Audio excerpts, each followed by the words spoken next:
different political formation. From what we have as a people, the people who are on the streets did not have T-shirts printed with political parties, identification. Neither did they carry banners that had colors of representation of a political party. So in your broad-based government, as you have said, you've consulted and you've also had people from ODM working with you. Where is the interest of the people being featured in your broad-based government, as they are the ones who prompted us to have this change that we are having right now? Now, to my question, I want us to just take time back, from the inception of the Kenya Kwanza government. When you took the oath of office, you promised to protect the Constitution of Kenya and ensure that the justice system functions well. You protect the rule of law. When you were making your statement on Wednesday, if I'm not wrong, you told us about amendments of some few clauses of the Constitution, including Public Finance Management Act. You also talked about witness, something to do with that. That is an act of in the Constitution of Kenya. But the populace has this question. Why would we talk about amendments? Why? Those very clauses that we have in the Constitution are not being respected. Like, I'll give you an example. Extrajudicial killings that we have seen, not unless, we can be given files of crime for the people who died. And then also, on that, we had arbitrary arrests. We also have forced disappearances, not unless also the government can explain to the people where these people are, or maybe if you have the information on that. Also, other things is that media rights and freedom, from media censorship and also being granted the opportunity to have the information needed to be given to the public. Also, another issue which I'll just say is on the commission and independent offices, like KNCHR, that is the Kenya National Commission for Human Rights, which you can be publicly held to account when you said about the numbers of people who died. And also we have IPOA, where they've been talking about frustrations in getting information that is necessary to prosecute some of the officers who had gone rogue during the protest. That is just an example I'm giving you about the Constitution.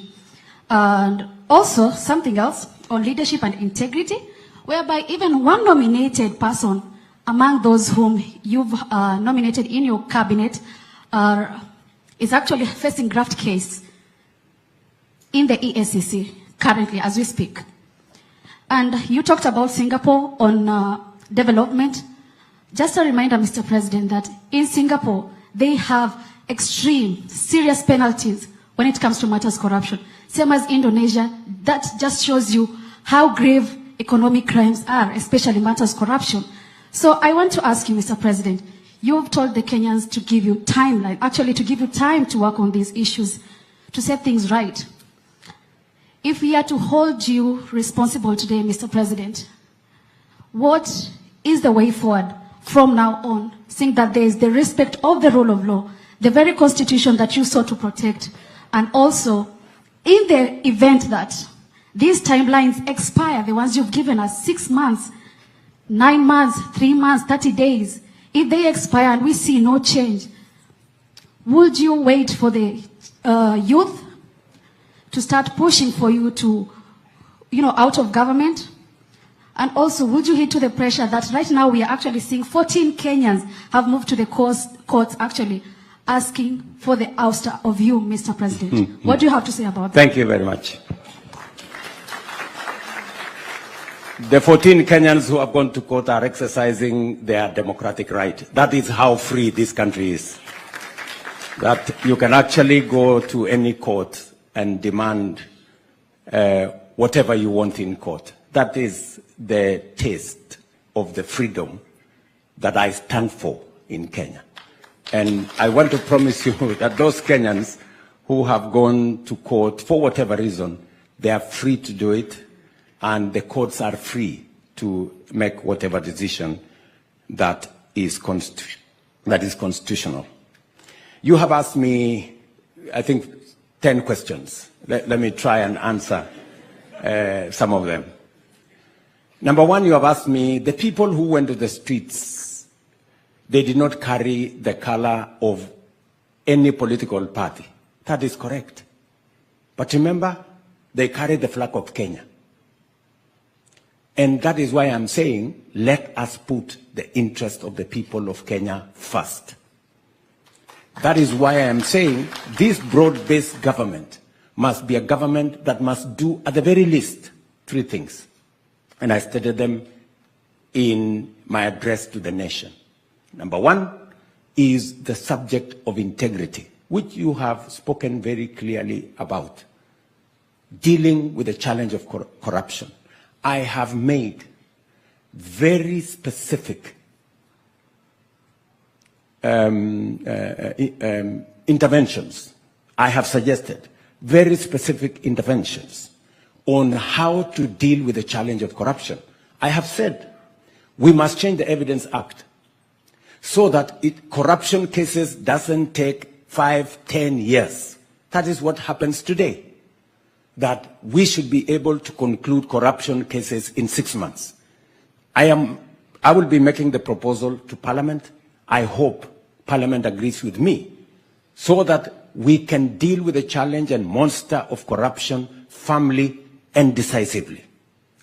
Number 2, I have given my undertaking to the judiciary. In fact, I had an engagement with the Chief Justice a few days ago on my support, on my administration's support for the judiciary.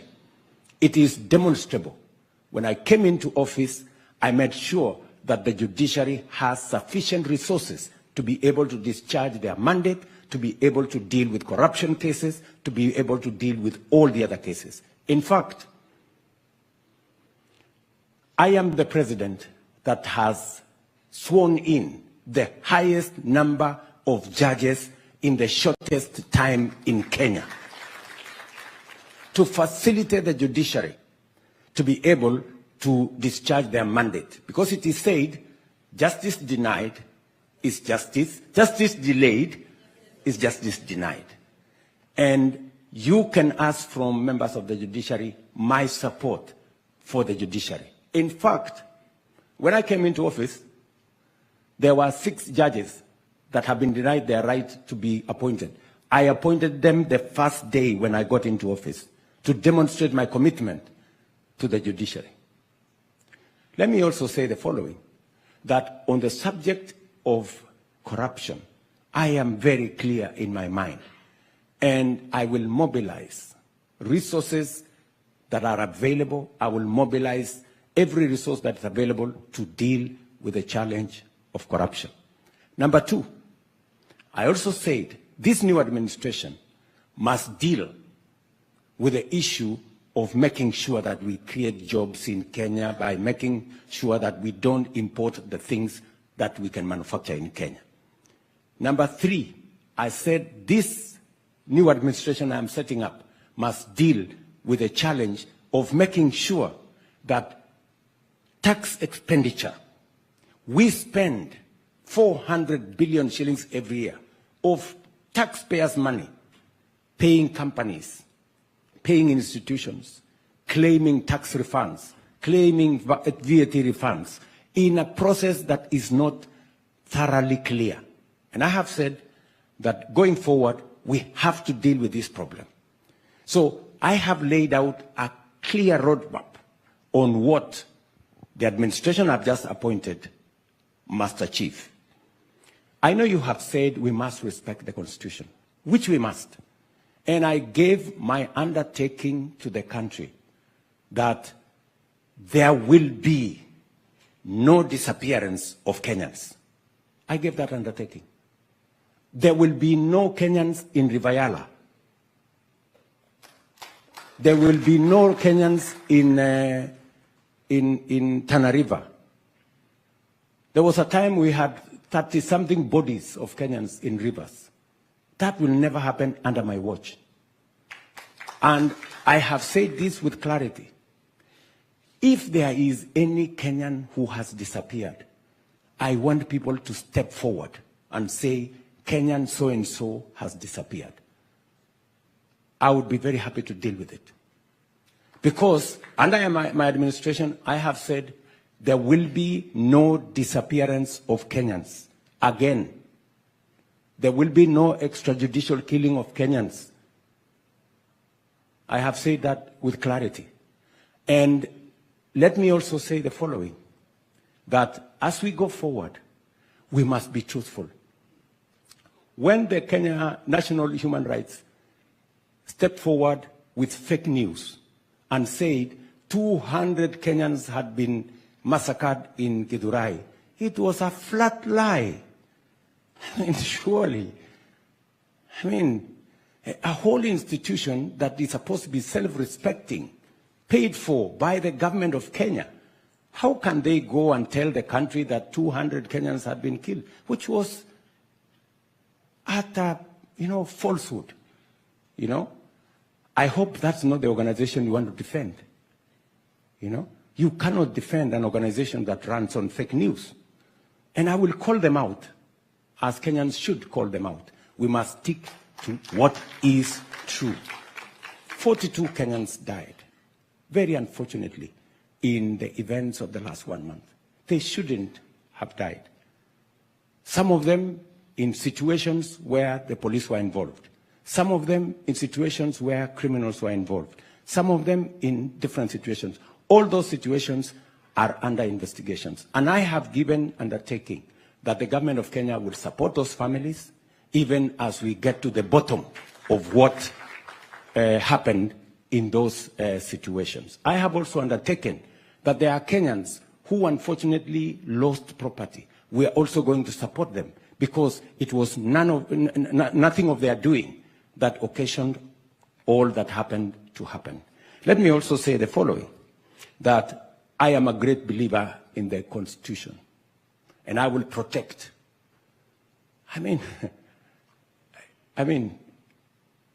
Many countries that have gone through what Kenya have gone through, Bangladesh, for example, they switched off the internet, they switched off the TVs, they did whatever they did. Kenya is running full steam. Internet is available every day. People are talking from all over the place. Newspapers are writing whatever they want. The TV has 4 screens. They are showing what's happening in Kondele, what's happening in Suinwea. What further freedom, surely, would you ask from me? I have the machinery to switch them off. I did not switch them off. Because I am a believer in the rule of law. And I am a believer in free media. That's why the media can go out and demonstrate and call me names and do whatever they want. Doesn't bother me. But that is what freedom is about. That's what democracy is about. So I am very clear about what Katra has said. All you have said that has really come to me is the young people who were out there did not have colors of parties or regions or communities. They had Kenyan flags. And that is why I am committed to making sure that the interests of Kenya, even as I appoint the new administration, come first. What do we do about Kenya first? So that is what I wish to say. Asante sana.